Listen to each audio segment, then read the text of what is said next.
The night of the Hargrove account dinner, my company paired me with the person I'd spent 8 months actively avoiding, and before I could say a single word, she was crying in the passenger seat of my car with her heels in her lap, and her mascara going, and her whole face doing something I had never once seen it do in 8 months of sharing an office floor. Looking human. I want to be clear about what I'd believed about Delilah Marsh up until that moment, because I believed it completely. She was the person who ends careers with one well-placed word to the right senior director. She was the woman who could make a conference room go cold just by arriving in it. She ate people like me for a professional development exercise, and I had spent the better part of a year learning exactly which hallways she didn't take, so that I wouldn't have to find out what it felt like to be eaten. And then she was sitting in my passenger seat at 11:15 at night, barefoot, and the look on her face was one I recognized from the mirror on bad days, the specific expression of a person who has been holding themselves together so long that the letting go, when it finally comes, has nowhere better to go than a stranger's car. I didn't say a word. That turned out to be the right call. My name is James Okafor. I'm 34. I work in logistics coordination for a mid-sized building materials company. I track shipments and solve the problems that happen between the order and the delivery, which is mostly the problem of people not talking to each other. I'm not good at offices. I'm good at problems. Offices have always struck me as a different thing. I've been at this company for 2 years, long enough to have a system, long enough to know which coffee machine is faster and which stairwell smells and which meetings are real and which are theater. Long enough to learn the one rule everyone on my floor agreed on, without ever quite saying out loud. Don't end up on Delilah Marsh's radar. She was 31 and the company's top account manager, and she held that position the way some people hold a sword, visibly, deliberately, with the specific poise of someone who knows exactly what it can do. She dressed like she'd planned the morning the night before and the night before that, and she walked through the open-plan floor in a straight line that people genuinely moved out of, not because they had to, not because she asked, just because the line she walked implied it. She had a look for every occasion, the look for a bad number in a meeting, the look for a question she found tedious, the look she aimed at the new junior analyst the week he CC'd her on a reply all he should have caught. And he had cried in the men's room, and everyone knew it, and Delilah Marsh had continued her day without apparent pause. I'd been on the receiving end of the look exactly once, 3 months in, when I'd walked into a meeting she was running and sat in the wrong chair.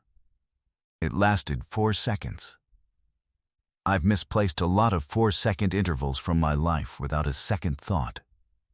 I have not misplaced those 4 seconds. We had been assigned to the Hargrove dinner by our manager, who had the resource allocation instincts of a man throwing darts blindfolded. Hargrove was a major potential client, old money construction firm, 3-generation family business, the kind of account that would double our regional numbers if we landed it. It needed 2 faces from our side. Our manager picked hers because she always closed, and he picked mine because I was the one who could answer technical questions without sweating. It was, by every measure I could think of, a disaster waiting in business casual. She didn't look at me when he announced it. That was on a Wednesday. For the next 4 days, she managed to exist on the same floor and the same project thread as me without once making direct eye contact, which I took as a sign that the arrangement was as unwelcome to her as it was to me, and which I chose to interpret as good news. A Delilah Marsh who didn't look at you was a Delilah Marsh who wasn't thinking about you, and not being thought about by Delilah Marsh had been my primary professional goal for 8 months. We met once before the dinner in a conference room to align on the pitch. She had a binder. I had a printout. She ran the meeting with the efficiency of someone who viewed collaboration as a single-player game, and I answered her questions and agreed with her numbers and kept my voice level, and afterward I sat in the conference room alone for about 2 extra minutes, just confirming, one more time, that the quickest path through this was to be entirely invisible and entirely agreeable and survive. The dinner itself was fine, in the way that things are fine when you can feel how close to not fine they are. Hargrove was 3 men, 2 of them gray-haired, and one of them trying very hard to seem like he agreed with whatever the gray-haired ones thought. Delilah ran the table, which I'd expected, but she ran it differently than she ran the conference room. Warmer, more patient, asking questions that made the Hargrove men feel like the room belonged to them. It was impressive. I spent 20 minutes being genuinely impressed at it before I caught myself and went back to being wary. I handled the technical questions. She handled the room. We didn't look at each other much. It worked. What didn't work was the moment, near the end of the evening, when the oldest Hargrove brother said something to her that was small and cutting in the way that men of a certain age and a certain kind of money have been allowed to be small and cutting their whole lives. And I watched her absorb it with a smile that didn't reach anything above her chin, and I watched the Hargrove brother mistake that smile for agreement, and I said, calmly, across the table, that actually James here had run the distribution numbers on that, and the data pointed a different direction, and I said it with a pleasantness that left no room for argument, and then I steered the conversation somewhere else before anyone had time to think about what had just happened. She looked at me then. That was the first time, the whole evening, that she looked at me directly. It wasn't the look from the conference room. I didn't have a name for it yet. I filed it under surprise and didn't touch it again for a week. The drive back started quietly. She was in the passenger seat with her shoes off and her binder in her lap and a look on her face that had stopped performing anything. I figured I'd drop her at the lot where she'd parked, and that would be the end of the evening and the whole thing would resolve cleanly, and I could go back to not being thought about by Delilah Marsh. I pulled out of the restaurant lot. I got about 2 blocks. She cried without making a sound, which was the thing that stopped me cold. No warning, no preamble, no speech. 1 second she was looking out the passenger window at the street going by, and the next second the tears were just there, running straight down her face in the practiced, silent way of someone who has cried in front of herself plenty, but never in front of anyone else, and who was not fully certain it was happening even now. Her hands went flat on the binder in her lap. She didn't make a sound. She stared at the street and let it happen, and I think she genuinely expected me to pretend I hadn't noticed. I pulled the car over. She didn't look at me. I didn't say anything.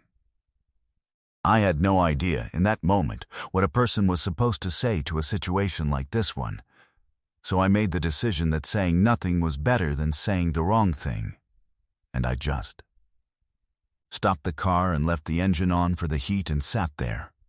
She spoke first. Eventually, don't. Her voice was level, if you didn't listen too carefully. Okay, I said. Don't do the thing where you make this into a whole conversation. I'm not doing anything, I said. I just pulled over because you looked like you needed a second. She didn't answer. We sat. A truck went past and rocked the car gently on its suspension, and the streetlight caught the side of her face, and she looked very far from the person who made conference rooms go cold just by arriving in them. She looked like a woman at the end of a very long day that had been preceded by a very long year, and underneath that, she looked like a person who had been holding every room she'd ever walked into so tightly together, for so long, that the holding had become the whole job. He knew my father, she said finally. Not to me, to the windshield, to the street. Hargrove, the older one. He knew my father, And every time I've ever been in a room with him, he says something like that, in that exact tone, to remind me that my father was the one who actually built anything worth building, and I'm just here, attending his dinners, using his name to get in the door. A breath. I've been managing that account for 3 years. I've grown it 40%, and he speaks to me like I'm still 17, sitting at his table at my father's golf events, not knowing which fork to use. That landed somewhere quiet and permanent. I didn't say I'm sorry. I didn't say, that's awful. I did not do the thing where you fill the silence so the other person knows you've received them. Because filling silences I was beginning to understand. The thing people always did to Delilah Marsh to manage her, and the thing she was least prepared for, was a silence that just sat with her without demanding she do something about it. So, I sat with her. We stayed pulled over for another 10 minutes.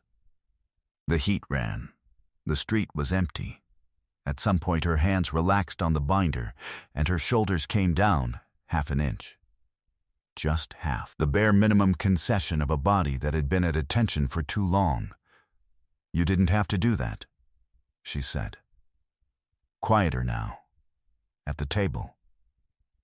The Hargrove thing. I know. Why did you? It wasn't quite a question. I thought about it honestly before I answered. Because he was wrong about the numbers, I said. And because I have a problem with people being wrong at me from across a table. She made a sound that was the smallest, most reluctant version of a laugh I had ever heard. It lasted about 1 second. But it was real. And real was not something I had ever heard from Delilah Marsh before that moment, and I registered it somewhere deep in my chest that I chose, for now, to ignore. You've been afraid of me, she said, not unkindly, for months. I considered denying it. Yes, I said instead. Most people are, I know. I've noticed that you take the back stairwell on Wednesdays specifically to avoid the 11 o'clock path I take to the print room. She said this to the window, without any particular inflection. It's a 7-minute detour. I was very quiet for a moment.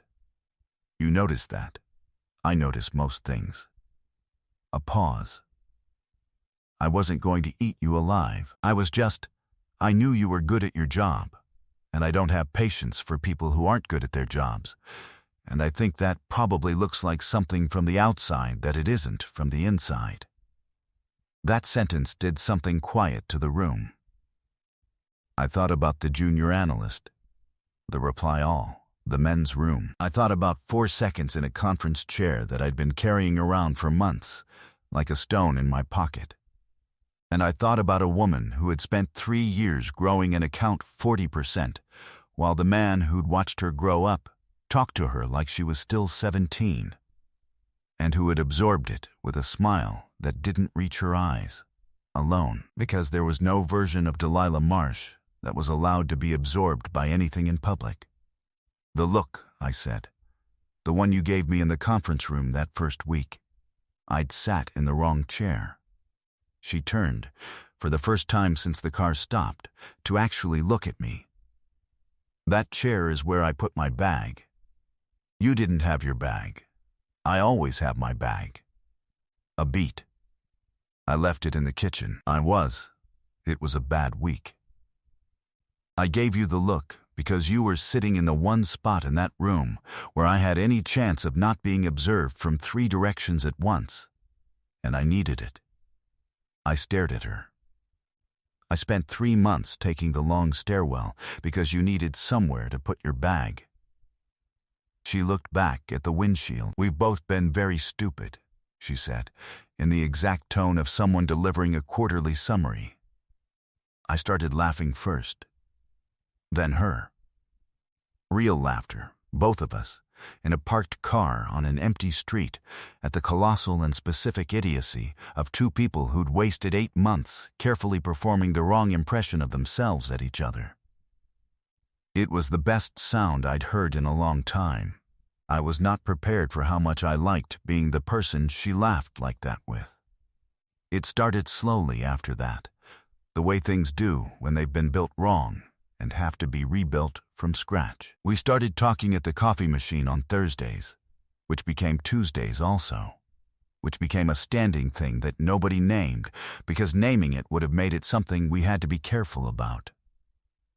She stopped holding the conference room at arm's length when I was in it.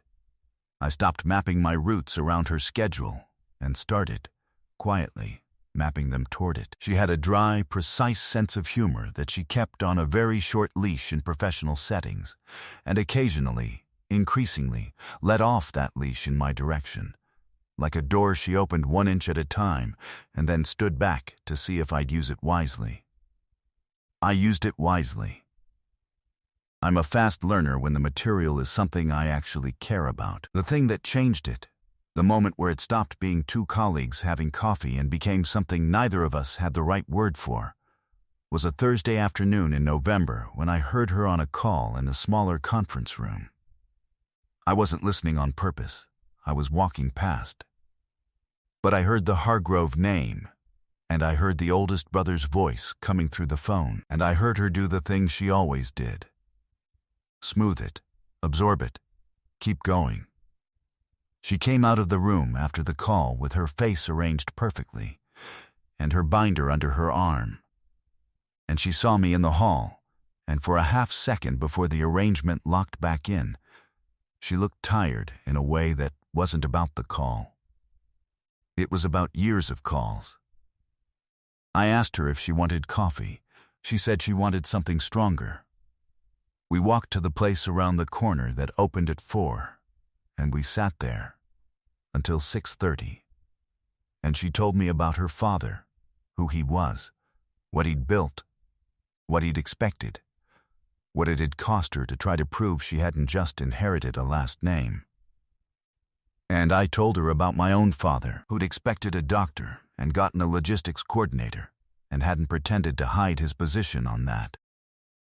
And we sat with our two quiet griefs in a bar around the corner from an office where we had spent 8 months performing perfect, armored, entirely fictional versions of ourselves at each other, and we were just tired, both of us. Tired enough to be real. She covered her face with one hand at some point and said, "I'm so exhausted of being good at this." And I didn't ask what this was because I understood it completely. And I said, "You don't have to be, right now."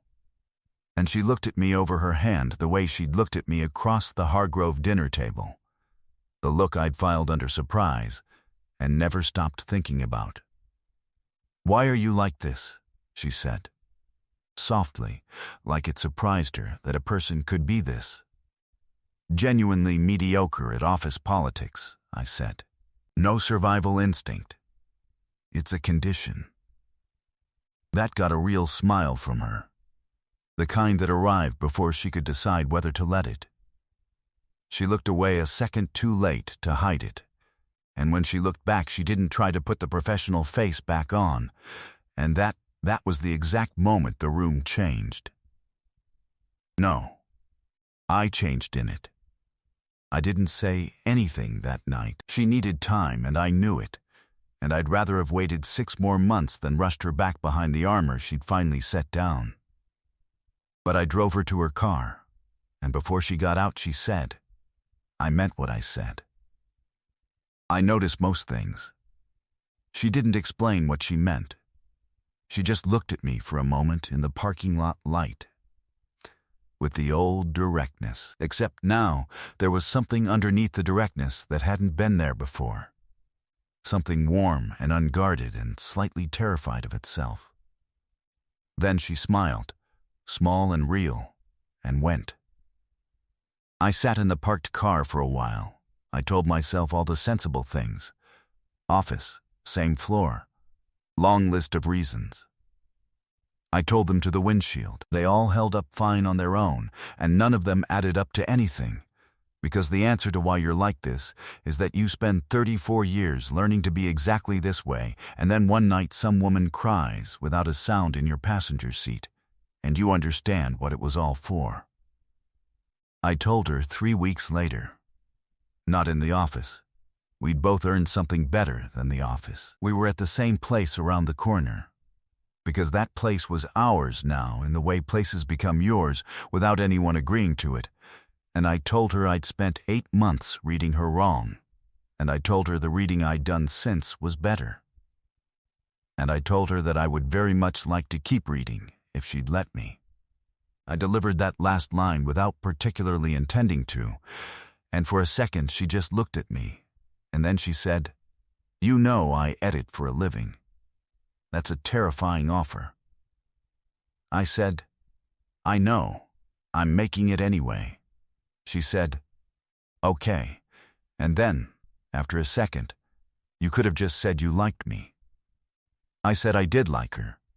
I just liked her precisely. She told me that was either the most romantic or the most insufferable thing she'd ever heard. Then she reached over and fixed my collar, which had been half turned under all evening without my noticing, in the quick, certain way she did everything, like she'd been doing it for years, like it was a thing she already had the right to. And the small normalness of it hit me harder than any of the words had. A few months after that, she met me at the coffee machine one Tuesday, with a binder under her arm and the gray-haired Hargrove brother on speakerphone.